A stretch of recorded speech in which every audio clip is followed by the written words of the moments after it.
tá rolando um boato de que o Vitalik e a Ethereum Foundation, eles não gostam de DeFi. Só que o DeFi é a principal razão do Ethereum ter tanto valor. Contratos inteligentes, corretoras descentralizadas, plataformas de empréstimos. Mas se o Ethereum não gosta, se a Ethereum Foundation não gosta de DeFi, será que é assim que a Solana vai passar o Ethereum? Fica aqui que eu vou comentar tudo isso, também dar a minha opinião sobre o futuro do Ethereum. Um dos comentários que está gerando isso é esse daqui, ó, do Sam Kazemian. Ele está falando que os BTCs maximalistas não gostam de DeFi e a Ethereum Foundation e o Vitalik, fundador do Ethereum, não gostam de DeFi. Sam Kazemian, ele é o fundador da Frax. A Frax é um protocolo de DeFi, de stablecoin e também de liquid staking. E eles são bem grandes, olha só, tá entre os 10 maiores,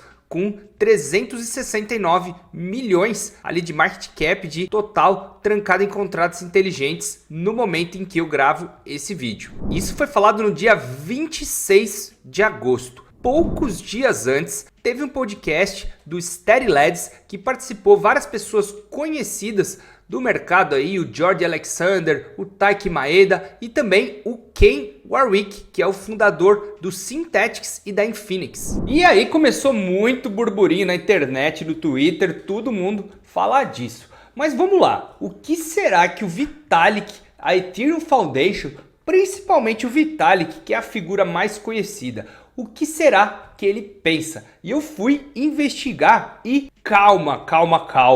Não é bem assim, o pessoal tá exagerando um pouco. O Vitalik Buterin, ele gosta de DeFi sim. Vem comigo que eu vou mostrar. Então aqui no dia 25 de agosto, tem um perfil aqui, Crypto Philosopher do Synthetix, que é o mesmo do Warwick, falando que ele tinha assistido recentemente o podcast e ficou surpreso com algumas pessoas falando que a Ethereum Foundation não gostava de DeFi. Mas vamos lá, o que o Vitalik respondeu? Primeiro, ele foi bem específico. Os tipos de aplicações que eu quero ver são aplicações úteis e que sejam sustentáveis. E segundo, que não sacrifiquem os princípios de ser sem permissão e descentralizado. De cara, ele já fala aqui, ó. Eu acho que as corretoras descentralizadas são ótimas e eu uso toda semana. Eu acho que stablecoins descentralizadas como a RAI são ótimas. E eu acho que o Polymarket, que é o mercado de apostas, Predictions Market, é ótimo. Ele comentou que o SDC seria menos melhor que o RAI, porque o RAI é centralizado. Porém, ele fala que o SDC também é super útil e ele já usou inclusive para fazer doações. É super fácil das pessoas usarem. A parte que eu acho mais importante é quando a gente vê qual que é a opinião do Vitalik sobre corretoras descentralizadas. Se a gente for definir o que é DeFi, literalmente finanças descentralizadas, mas o que é importante em um ecossistema de finanças descentralizadas? Bom, a maioria vai concordar que são corretoras descentralizadas e plataformas de empréstimos. Normalmente, quando você tem essas duas características, um ecossistema, uma blockchain layer 1 ou uma layer 2 se desenvolve. Tem que ter pelo menos corretoras descentralizadas e plataformas de empréstimos. E você sabia que a primeira corretora descentralizada foi uma ideia do Vitalik? A primeira corretora descentralizada que realmente explodiu e todo mundo usa, a Uniswap, foi uma ideia do Vitalik Buterin, um post no Reddit de 2016. Esse é o post original de 7 anos atrás, foi no final de 2016. Vê Buterin falando, vamos rodar corretoras descentralizadas da mesma maneira que fazemos com os Prediction Markets, como a Polymarket. E aqui que ele põe toda a ideia do Automated Market Maker que inspirou o Hayden Adams, o fundador da Uniswap. Então aqui a gente vê que essa ideia de que o Vitalik não gosta de DeFi não faz muito sentido, porque ele que deu a ideia para a Uniswap, que é a maior corretora descentralizada, que todo mundo acabou copiando depois e virou padrão dentro do DeFi. Mas vamos mais longe? Vamos ver o seguinte, o que ele dizia lá no white paper original? Quando a gente quer saber a origem das coisas, A melhor maneira que tem é de ir investigar lá na origem. O Vitalik Buterin escreveu o white paper original do Ethereum em 2014. Vamos ver o que ele falava nesse white paper? Olha só, eu entrei no white paper original e eu fui direto em aplicações. Olha só como começa. Sistemas de tokens, primeira aplicação depois de token, derivativos financeiros e moedas estáveis. Então logo de cara no white paper o Vitalik já falava em 2014 em derivativos e moedas estáveis.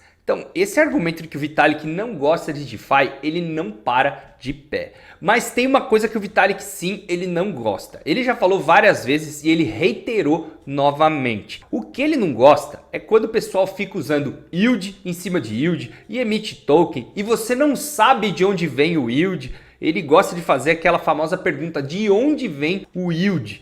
Muito do que a galera chama do Ponzinomics, ele não gosta. Ele não gostou dessa febre do liquidity mining, farming, yield pra lá, yield pra cá. Isso ele não gosta e realmente ele falou nessa mesma série de respostas do Twitter que ele deu agora. Aqui na resposta, o pessoal comentou que o Vitalik acharia que o DeFi significa somente aquela loucura de 2021 dos Ponzi. Mas olha só, ele comenta: o yield pode vir de quem tá emprestando, de trading fees, ok, mas ele não gosta muito disso. Ele acha que isso não traz tanto valor para a adoção geral, para a próxima adoção aí, de trazer mais 10 vezes mais pessoas para o Ethereum, 10, 100 vezes mais pessoas para o Ethereum. E sobre a Aave, sobre plataformas de empréstimos, ele comenta que a Aave é boa e ele é muito grato que ela existe. Então aqui, ó, fazendo um endorsement aí, falando bem da Aave também, que é a maior plataforma de empréstimos. Mas ele acha que ainda precisa melhorar, porque para uma pessoa normal usar, precisa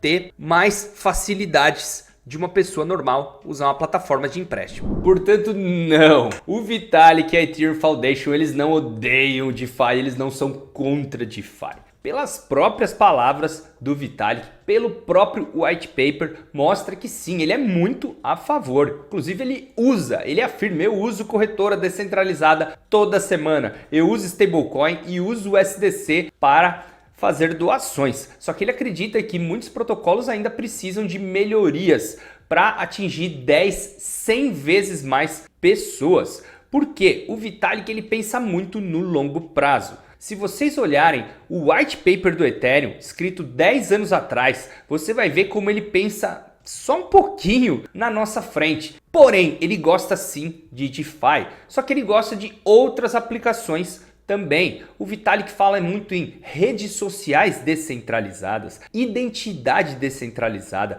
armazenamento de arquivos descentralizados. Ele comenta que tem muitos pontos de centralizações, inclusive em sistemas operacionais atualmente.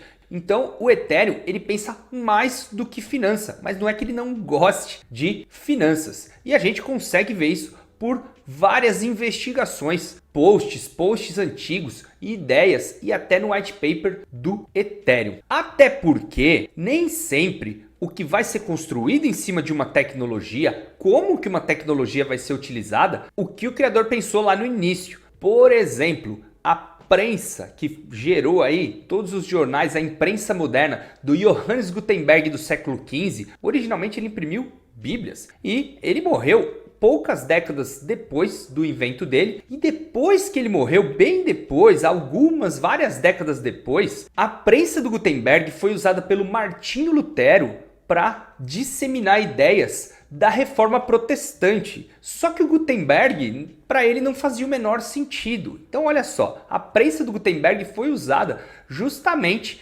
para imprimir folheto da reforma protestante, sendo que o Martinho tinha usado para imprimir Bíblia. Então é normal uma invenção, o criador ter uma ideia e depois mais pessoas irem expandindo essas ideias. O gramofone também foi parecido. Thomas Edison desenvolveu o primeiro gramofone no século XIX, pensando de as pessoas usarem para ouvir músicas religiosas também. E depois, bom, eu acho que expandiu um pouquinho mais aí, né? Com gramofones, discos de vinil, enfim. Expande muitas vezes o que o criador pensa, depois as pessoas expandem. Porque como já dizia Hayek, o conhecimento é descentralizado. Então o fato do Vitalik não ficar chilando todos os projetos de Ethereum, DeFi em específico, eu acredito que não é um problema. Isso mostra que o Ethereum é muito mais do que uma fundação está falando, do que até mesmo seu fundador está falando. O Bitcoin também é assim. O último post do Satoshi Nakamoto foi em 2010 e ele continuou se desenvolvendo. Então eu não vejo nenhum problema nisso. Se você quiser conhecer mais projetos, protocolos novos, todas as novidades, análises completas, tem um Discord com suporte praticamente 24 horas, até no final de semana você pode ser socorrido. Faça parte da Academia Cripto, o link está aqui na descrição. Se você gostou desse vídeo, aproveita, dá um like, se inscreve no canal da Escola Cripto e ativa o sininho para receber as próximas notificações. Até a próxima!